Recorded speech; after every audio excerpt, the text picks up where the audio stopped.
Good afternoon mga kalala. Nandito kami ngayon sa Manila. Bumiyahe kami ngayon ng asawa ko dito sa Lalamove. Lumuwas kami kagabi kasi walang pasok ngayon yung asawa ko. Kaya gusto niya kapag walang pasok, bumiyahe kami dito sa Manila ng Lalamove. Ayan. So mga kalala, meron kaming nakuhang booking. Unang booking namin to. Na-pick up na namin siya mga kalala dun sa Cainta Rizal. Ngayon, papunta na kami ng Makati para i-deliver yung pagkain na pinick up namin. Kaya lang mga kalala, yung nag-book, nagmamadali silang ma-deliver yung pagkain dahil hanggang 5:30 lang daw yung opisina nila. Kaya lang mga kalala, nag-book kasi si Madam hapon na, mga mag-4 na ng hapon. Syempre, pagka-pick up, babiyahe ka pa papunta dun sa pick up point. So, napaka-imposible talaga mga kalala na pag ganong oras kang magbubuk, imposibleng makarating yun ng ganong kabilis na isa't kalahating oras lang. Lalo na sa ganitong oras mga kalala. Ayan, nakikita nyo naman.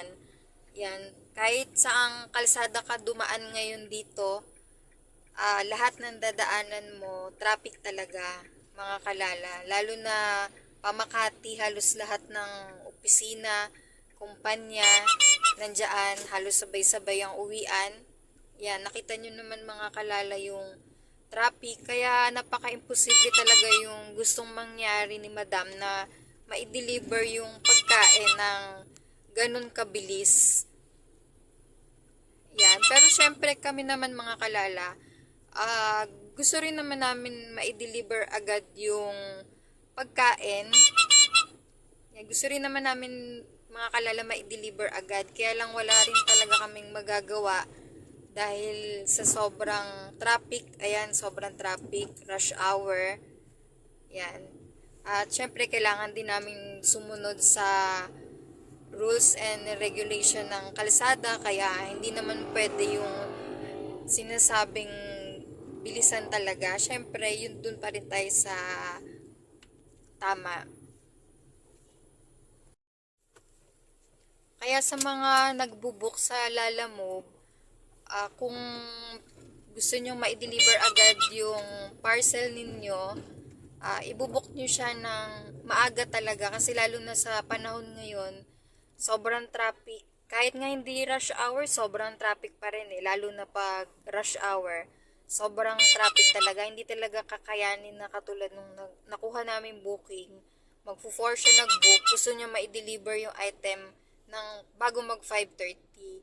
Sa ganong oras, rush hour, tapos umuulan pa, napaka-imposible talagang gawin yon. Kahit gustuhin man namin na maihatid agad to, wala talaga kaming magagawa. So kahit anong marami nang sinasabi si Madam sa amin, uh, flooded na yung text niya sa amin, humihingi na lang kami ng pasensya kasi kahit anong gawin talaga namin, wala kaming magagawa sa sobrang traffic ngayon.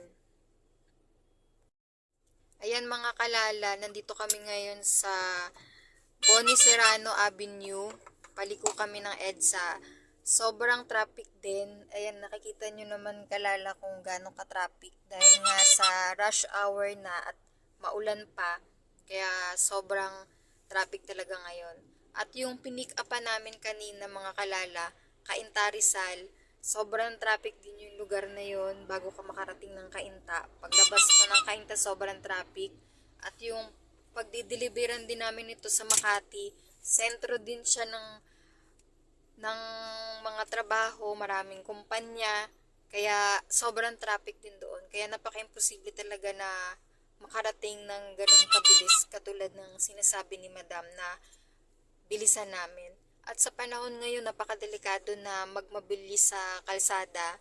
Yung asawa ko talagang sumusunod yan sa rules and regulation ng kalsada at napakadelikado ng sinasabi na bilisan namin. Pero ginagawa namin ng lahat para ma-deliver talaga yung pagkain ng mas maaga. Kaya lang talaga mga kalala, ayan nga, sobrang traffic pa rin at parang bubuhos pa yung ulan.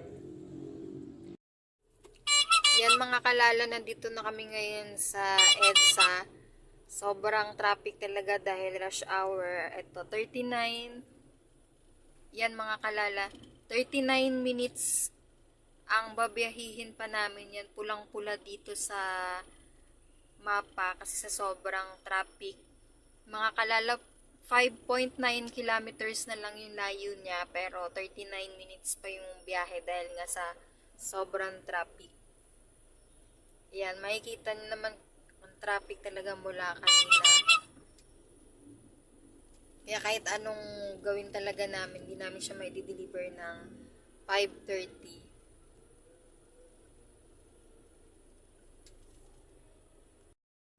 Yan mga kalala, nandito na kami ngayon sa Makati Avenue at sobrang traffic pa rin. Yan, ginabi na kami sa sobrang traffic pero 12 minutes na lang nandun na kami sa dadrop off namin dito sa Makati. Yan. Tinawagan ko pala yung client kanina para inform ko siya kung ilang minutes pa na makarating kami dun sa drop off. Nakausap ko si madam at yun nga, nagagalit siya kasi sobrang tagal daw namin. Yun. At sinabi niya na sinira daw namin yung araw niya at dahil birthday ni madam ngayon, yun yung sinabi niya dahil sobrang tagal daw namin at mainit na daw ang ulo niya kaya wag daw namin siyang kakausapin. So sa mga nagbubuk lang ulit sa Lalamove, sana maging considerate lang kayo sa mga Lalamove kasi yung mga nagla-Lalamove, hindi rin naman nila gusto na matraffic at matagalan sa pagdi-deliver kasi kung tutuusin yung mga Lalamove, gusto din nilang ma-deliver ng mabilis yung mga parcel nila para makarami ng booking, mas maraming booking, mas maraming kita.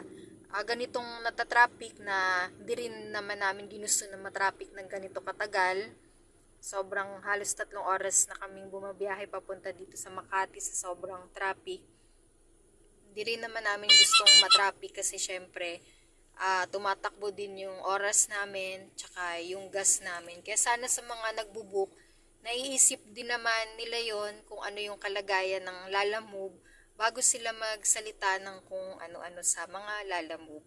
Pero syempre ako humingi na lang ako ng pasensya kay madam at sinabi ko na ginagawa naman namin yung pinakamabilis kaya lang sobrang traffic talaga. At nandito nga kami sa Makati Avenue, paliko na kami ng Paseo de Rojas. Kaya lang kahit gabi na sobrang traffic pa rin. Ayan mga kalala, na-drop na namin yung pagkain dun sa Makati City. Pauwi na kaming Manila ng asawa ko. Uwi na rin kami kasi sobrang traffic. So, mga kalala, kanina nung pagdating namin dun sa Makati, tinawagan ko yung nag-book. Sinabi ko sa kanya, maganda yung bati ko sa kanya, sabi ko, good evening madam, nandito na kami sa drop-off area.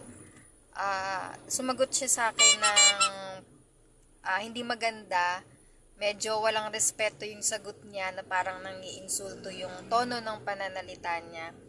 Pero, ganun pa man, hindi namin siya pinatulang mag-asawa. Nagpakumbaba pa rin kami kasi pinag-aralan din naman kami kaya alam namin yung right manners and right conduct at saka nirerespeto namin yung mga kliyente namin dito sa Lalamove. Kaya sa mga nagbubuk, sana ganun din naman kayo sa mga Lalamove drivers, sana respetuhin din natin sila kasi hindi rin naman katulad ni madam kasi minamadali niya yung item matagal dahil na traffic kami. Hindi rin naman namin gustong mangyari yon at ginawa din naman namin lahat ng makakaya namin para ma-deliver agad yung pagkain ng kliyente. Kaya lang sa sobrang traffic talaga ngayon, Kaya natagalan siya dahil rush hour din yung booking. So, ayun lang mga kalala. Share lang namin mag-asawa yung experience namin ngayon sa pagbiyahe namin dito sa Lalamove. Pauwi na kami ngayon. Hanggang dito na lang mga kalala. Please don't forget to like, share, and subscribe to our YouTube channel and follow us on Facebook Team Vlogmas. At mag-share pa kami ng mga na-experience namin dito sa Lalamove pag bumabiyahe kami. Hanggang dito na lang. Ingat tayo sa biyahe. God bless sa lahat.